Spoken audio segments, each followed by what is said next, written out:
peux me raconter comment tu es arrivé au FN? Alors, je suis arrivé au FN en 2013. À l'époque, Marine Le Pen était déjà présidente depuis 2 ans. Et effectivement, je suivais sur les réseaux sociaux et à la télévision Florian Philippot et Marine Le Pen depuis à peu près 3 ans. Et je me suis décidé à franchir le pas puisque je voulais savoir quel était le vrai visage du FN. Est-ce que c'était celui qu'on nous présentait dans les médias ou est-ce qu'il y avait derrière une véritable passion patriote et souverainiste. Donc j'ai adhéré en 2013.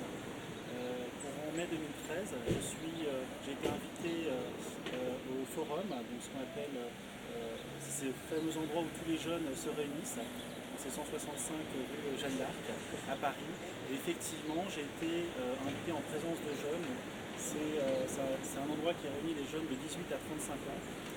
Et c'est une structure qu'on appelle le Front National Jeunesse, qui est aujourd'hui administrée à Paris par Manon de Saint-Just, qui est mon binôme, et qui a pour objectif de former les cadres politiques de demain. Donc moi j'y suis allé sans aucune prétention, et effectivement, d'une conférence en conférence, nous avons des conférenciers qui viennent et qui expliquent certains points, qui font des focus sur certains points du programme du Front National, et de conférence en conférence, eh bien j'ai su que le Front National était le parti politique dans lequel je souhaitais m'engager.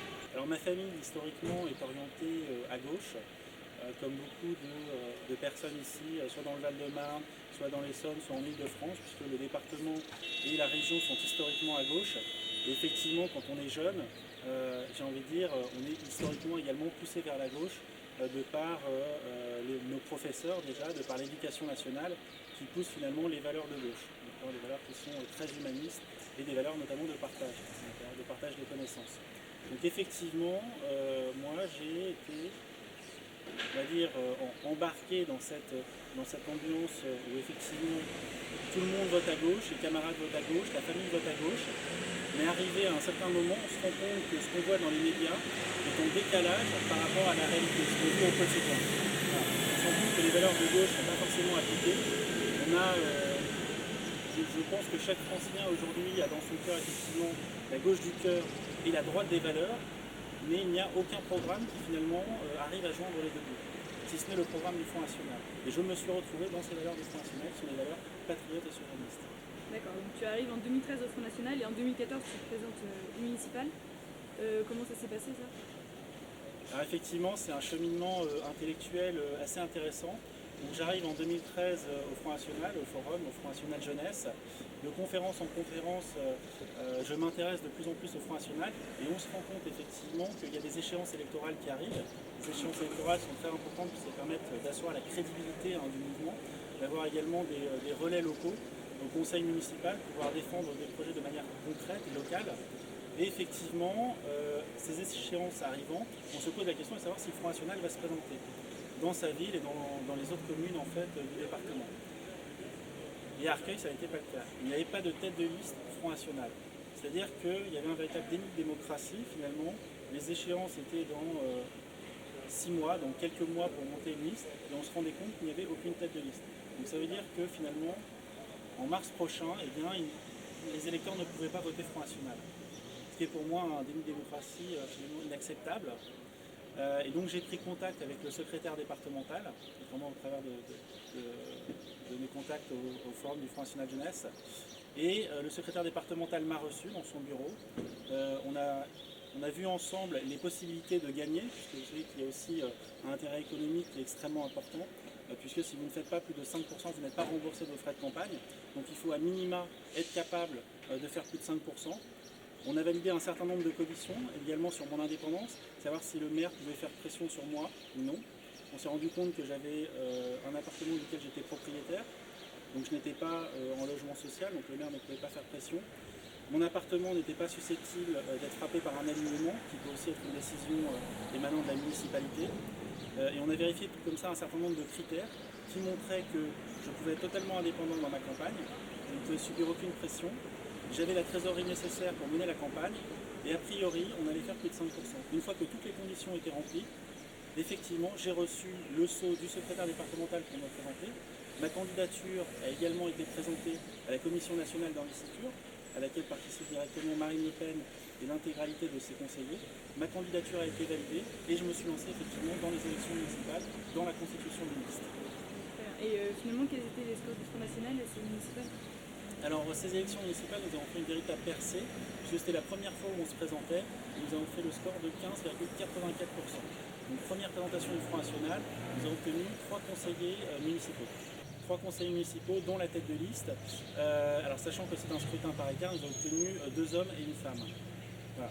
Et nous avons effectivement 10 fois moins de ressources que l'intégralité du conseil municipal, puisqu'il y a 35 conseillers municipaux. Nous avons essentiellement un pouvoir d'opposition au conseil municipal. Nous pouvons eh bien, contester les délibérations du maire, nous pouvons voter contre, nous pouvons faire des contre-propositions chiffrées. On a un véritable pouvoir démocratique. Nous pouvons également appuyer les pétitions, et maintenant de plus de 200 signataires, nous pouvons les appuyer au conseil municipal et effectivement tenter de les faire passer. Voilà. Et alors, du coup, pour les départementales, les motivations étaient assez semblables finalement pour ce qui t'a poussé à te présenter? Alors pour les élections départementales, il s'agit effectivement d'étendre le périmètre d'influence de Marine Le Pen au niveau local. Donc on a déjà effectivement des relais locaux dans la commune d'Arcueil, 3 conseillers municipaux, c'est déjà quelque chose de très important quand on considère l'historique de la ville. Il faut savoir que la ville est communiste depuis 50 ans maintenant. Le maire siège sur son fauteuil depuis 20 ans. Donc c'est quand même considérable, il y a une culture de gauche socialo-communiste qui est considérable. Mais on sent qu'il y a une percée à la fois dans l'opinion au niveau local, mais également sur les communes avoisinantes du Front National. Donc on a effectivement commencé à prendre la température sur la ville de Cachan. On s'est rendu compte que la ville de Cachan était même plus favorable que la ville d'Arcueil quant aux thématiques défendues par le Front National. Donc là où c'est très intéressant, c'est qu'il y a eu un redécoupage des circonscriptions. Donc avant on avait plutôt Arcueil et Gentilly, donc c'était 2 fois communiste, donc c'était un terrain assez difficile pour le Front National. Et là on s'est retrouvé avec un terrain communiste et un terrain socialiste. Voilà, donc Arcueil-Cachan, il faut savoir que à l'origine ces 2 villes n'en formaient qu'une. D'accord, on avait le pôle très industriel qui était Arcueil et la bourgade plutôt un peu plus aisée qui était Cachan. Donc en 1922, il y a eu véritablement une séparation où Arcueil est resté communiste et Cachan a basculé sous pavillon socialiste. Voilà. Donc finalement, le redécoupage des circonscriptions nous est très favorable. Il réunit ces 2 villes de manière naturelle. Et effectivement, même si on n'a pas d'implantation aujourd'hui au conseil municipal à Cachan, on se rend compte que sur le terrain, les gens nous sont très favorables. D'accord, mais tu t'es présenté parce qu'il n'y avait pas d'autres candidats finalement, enfin parce qu'il n'y avait personne qui se présentait, c'est ça? Alors effectivement, aujourd'hui quand on se présente au Front National, c'est pas l'intérêt personnel, c'est l'intérêt général. D'accord ? Quand personne se présente, effectivement, il faut absolument qu'on ait une tête de liste qui émerge dans la circonscription, dans le canton, dans la ville. C'est impératif, sinon il n'y a pas de relais. Voilà. Et effectivement, aujourd'hui, personne n'est en capacité de se présenter, en tout cas d'assumer l'intégralité des charges, puisque comme je dis, il y a un certain nombre de conditions à remplir, que ce soit des conditions de trésorerie, des conditions d'indépendance, de tenue du discours. Et effectivement, aujourd'hui, il n'y a pas d'autre candidat qui est capable de le faire. Bien évidemment, si demain il y a un autre candidat qui est plus compétent que moi, je lui céderai volontiers la place. Aujourd'hui, ça n'est pas le cas. Et aujourd'hui, il faut voir aussi que l'intérêt de présenter à nouveau cette même candidature qu'on avait présentée sur Arcueil, la présenter sur le canton, c'est aussi parce qu'on a un relais qui aujourd'hui est identifié. Voilà. Si vous faites un petit peu de politique, vous vous rendez compte que les gens votent non seulement pour un programme, mais également pour des personnes. Aujourd'hui, quand on donne le nom de Marine Le Pen, ça résume l'intégralité du programme du Front National. Aujourd'hui, quand on donne le nom de Denis Truffaut au niveau local, ça résume le programme du Front National au niveau local. Donc on joue effectivement sur cette connaissance du notable local. Et dans le cas de Manon, ça marche moins du coup, puisqu'ils finalement ils ne la connaissent pas du tout. Alors, question très intéressante, effectivement. Manon n'est pas encore connue puisque aujourd'hui elle n'est pas élue au conseil municipal. Maintenant, Manon est très connue pour son implication, notamment dans la région parisienne, au Forum Front National Jeunesse. Donc effectivement, elle peut avoir un déficit de notoriété pour ces élections. Le but est également pour Manon de Saint-Just de se présenter une première fois des élections. Il faut savoir que moi j'ai 30 ans, donc j'ai un petit peu plus d'expérience. Manon en a 20. Donc ça c'est aussi une tactique au Front National, c'est-à-dire qu'on a une personne expérimentée avec un jeune poulain, voilà, ce qui nous permet d'assurer le renouvellement générationnel, très important pour un parti politique. Si on n'assure pas le renouvellement générationnel, le parti politique meurt, voilà, tout simplement. Donc on utilise effectivement cette stratégie aujourd'hui sur le canton d'Arcueil-Cachan, qui est quelque chose qui je pense peut marcher. Manon a toutes les qualités effectivement pour demain être une personnalité politique qui va compter. Et J'espère qu'on arrivera à présenter sa candidature également lors des régionales. On verra si c'est possible. On a besoin de faire monter notamment des personnages féminins. Vous savez qu'aujourd'hui, la parité est quelque chose qui est inscrit dans la loi. C'est quelque chose de totalement obligatoire. On a beaucoup de candidats qui aujourd'hui au Front National sont masculins, mais on a finalement très peu de candidats qui sont féminins. Alors même si on a des vocations qui sont suscitées de par la personnalité de Marine Le Pen, qui est, on va dire, à peu près la première femme politique à la tête d'un mouvement de manière durable. Donc ça peut susciter un certain nombre de vocations, notamment chez Manon de Saint-Just, mais qui, elle, est ancrée de par sa famille depuis très longtemps au Front National. Mais on a besoin d'avoir des personnages féminins qui ne soient pas des personnages de façade, mais qui puissent vraiment porter le programme politique du Front National, au départemental, au régional, peut-être au législatif, on verra. Et à l'origine, ce que tu nous avais dit, c'est que c'était pas elle qui devait être candidate ici, c'est ça, c'était Oriente, c'est ça? Merci. Oui, tout à fait. Alors effectivement, on a eu des difficultés à trouver effectivement des personnages politiques qui pouvaient se présenter aux élections départementales. Alors, le scrutin départemental est un scrutin très particulier, puisque c'est un scrutin binominal. Alors contrairement au municipal, où la tête de liste peut commencer tout de suite à ouvrir un compte de campagne totalement indépendante, peut commencer à faire des dépenses, à imprimer des tracts, à faire des banquiers républicains et ensuite constituer sa liste, le scrutin binominal impose d'avoir un binôme. C'est-à-dire qu'il y a la présence des deux signatures sur l'intégralité des papiers. Donc ça amène une charge administrative qui est très importante. Et en plus, effectivement, tant que vous n'avez pas trouvé votre binôme, c'est-à-dire un personnage féminin qui soit, dans mon cas, en capacité de mettre sa photo sur l'affiche, eh bien, effectivement, vous ne pouvez pas ouvrir de compte de campagne puisque vous n'avez pas de binôme. Et donc, cela greffe finalement l'intégralité de votre campagne. Voilà, donc effectivement, dans le cas de Manon de Saint-Just, on a réussi à se trouver, et j'en suis très heureux puisqu'elle a toutes les qualités pour se présenter. Et effectivement, on a monté ce binôme ensemble sur le canton d'Arcachon. Très bien. Et alors, si tu devais résumer ce qui différencie ton programme de celui des autres candidats, est-ce que vous avez une priorité qui vous permet de percer un peu dans votre campagne, ce serait laquelle? Alors, priorité, c'est-à-dire quel est finalement notre avantage concurrentiel différenciateur, alors par rapport aux candidats des autres formations politiques ou par rapport aux autres candidats de notre formation politique? Non, des autres formations politiques. Des autres formations politiques, d'accord, sur le canton de Cachan. Effectivement, notre avantage concurrentiel différenciateur est bien évidemment de défendre les Français d'abord. Aujourd'hui, dans le Val-de-Marne, c'est l'un des deux derniers départements communistes. Le Val-de-Marne et l'Allier, voilà, il n'y en a pas d'autres en France. On est vraiment dans des bastions rouges, des bastions communistes, on appelle ça d'ailleurs la ceinture rouge en Ile-de-France. C'est quelque chose de très particulier et ça se voit au niveau des politiques et notamment des subventions. Il y a une véritable préférence à l'étranger. Ici, on fait venir très clairement et de manière totalement assumée d'ailleurs, non masquées, des personnes qui n'ont absolument pas les papiers français, si vous voulez. Donc les logements sociaux sont réservés en priorité aux étrangers, aux réfugiés, alors c'est très facile d'être réfugié aujourd'hui, aux réfugiés de tous les pays, également ce qu'on appelle les mineurs isolés, ce qui constitue des filières d'immigration absolument scandaleuses. Or, il se trouve que le conseiller départemental est le tuteur légal de ces mineurs isolés. Donc là, on a encore une fois des manettes pour actionner la préférence aux Français.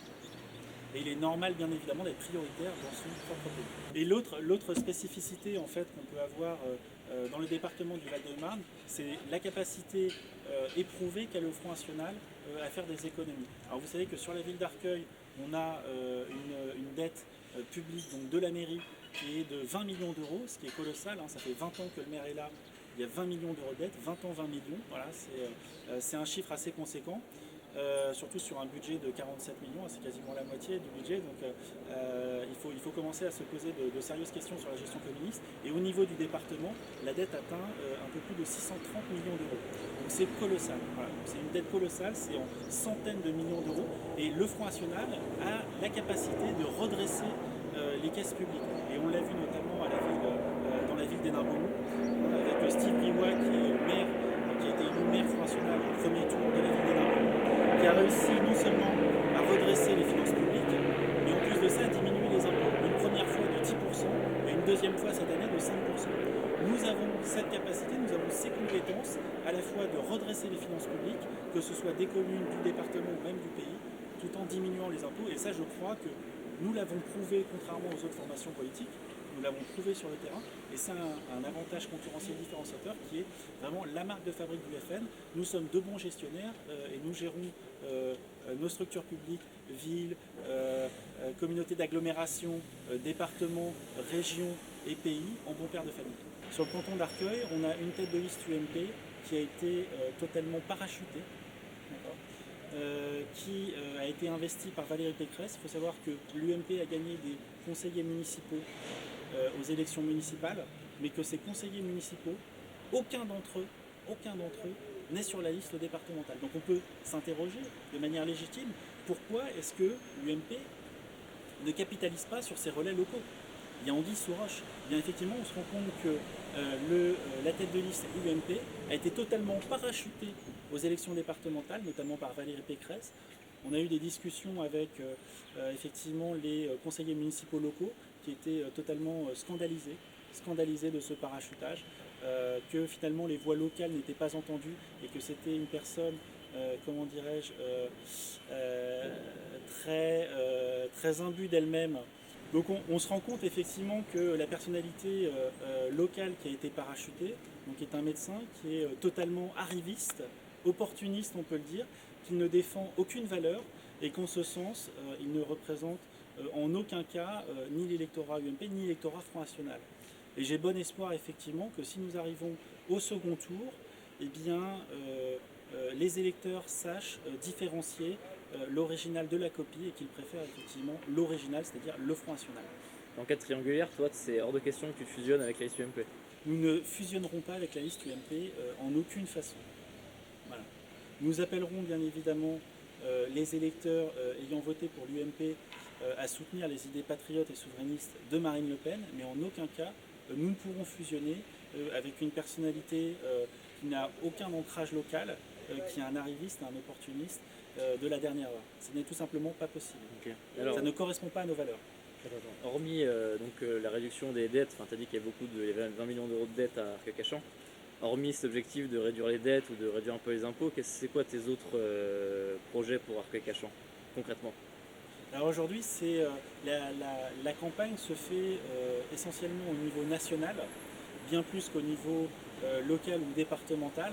Alors bien évidemment, les compétences du conseil départemental couvrent un certain nombre, je dirais, de prérogatives. Donc il y a notamment l'entretien des routes départementales, il y a comment dirais-je, la définition et les conditions d'obtention de différentes aides sociales, que ce soit pour les personnes âgées ou pour les personnes sans emploi.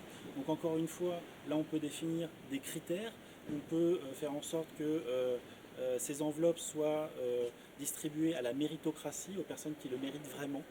Et aujourd'hui, je crois que ça n'est pas le cas dans le Val-de-Marne. Sur l'enveloppe, au niveau global, sur l'enveloppe qui est attribuée au conseil départemental, malheureusement, nous n'avons aucune prise. Ça, c'est des choses qui sont gérées au niveau national. Donc d'où l'intérêt aussi de continuer la route d'accession au pouvoir jusqu'en 2017.